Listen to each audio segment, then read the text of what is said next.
মুরগির মাংস রান্নার পদ্ধতি পাল্টান।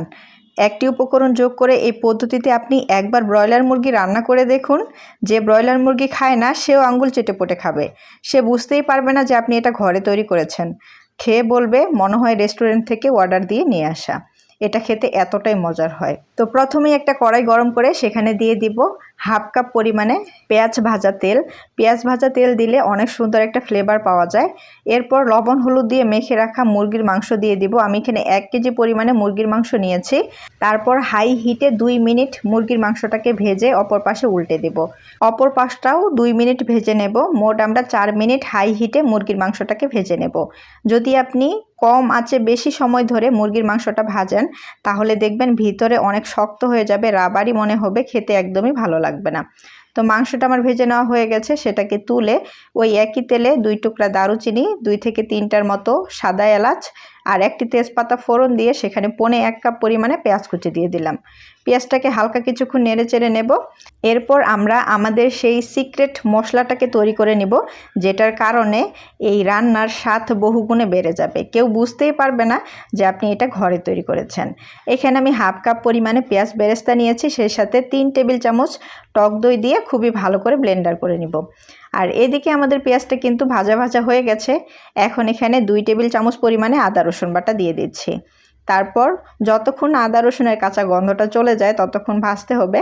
প্রায় 30 থেকে 40 সেকেন্ডের মতো ভাজবেন, তাহলে দেখবেন পেঁয়াজটাও নরম হয়ে যাবে আর আদা রসুনের কাঁচা গন্ধটাও চলে যাবে। বড় সাইজের একটা টমেটো ব্লেন্ডার করে নিয়েছিলাম, সেটাকে দিয়ে প্রায় 30 থেকে 40 সেকেন্ডের মতো খুবই ভালো করে কষিয়ে নিতে হবে। এরপর সেখানে হাফ চামচ হলুদের গুঁড়া, 1 চামচ মরিচের গুঁড়া, হাফ চামচ জিরা গুঁড়া, 1 চামচ ধনিয়া গুঁড়া, হাফ চামচ গরম মশলার গুঁড়া আর 1 চামচ লবণ দিয়ে দিলাম। তারপর মশলাটাকে খুবই ভালো করে কষিয়ে নিব যতক্ষণ না মশলাটা একেবারে ভাজা ভাজা হয়। মশলার সাথে হলুদ আর মরিচের গুঁড়া ভেজে নিলে তরকারির কালার কিন্তু অনেক সুন্দর হয়। যখন ভাজা ভাজা হয়ে যাবে তখন সেখানে অল্প পরিমাণে পানি দিয়ে মশলাটাকে আবারও ভালো করে কষিয়ে নিতে হবে।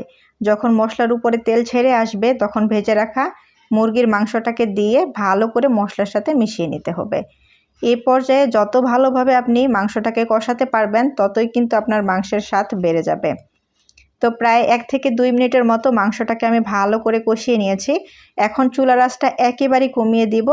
তারপর আমরা যে টক দই আর পেঁয়াজের বেরেস্তা দিয়ে একটা পেস্ট বানিয়ে রেখেছিলাম সেটাকে দিয়ে আবারও লো আঁচে 2 মিনিট ভেজে নিতে হবে।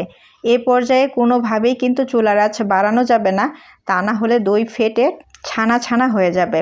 তো 2 মিনিট ভালো করে মাংসটাকে কষানোর পর এখন আমি এখানে দিয়ে দিলাম পানি। পানিটা এমনভাবে দিতে হবে যেন পুরোপুরি মাংসটা সিদ্ধ হয়ে যায়, সেই সাথে গ্রেভিটাও মাখা মাখা হয়।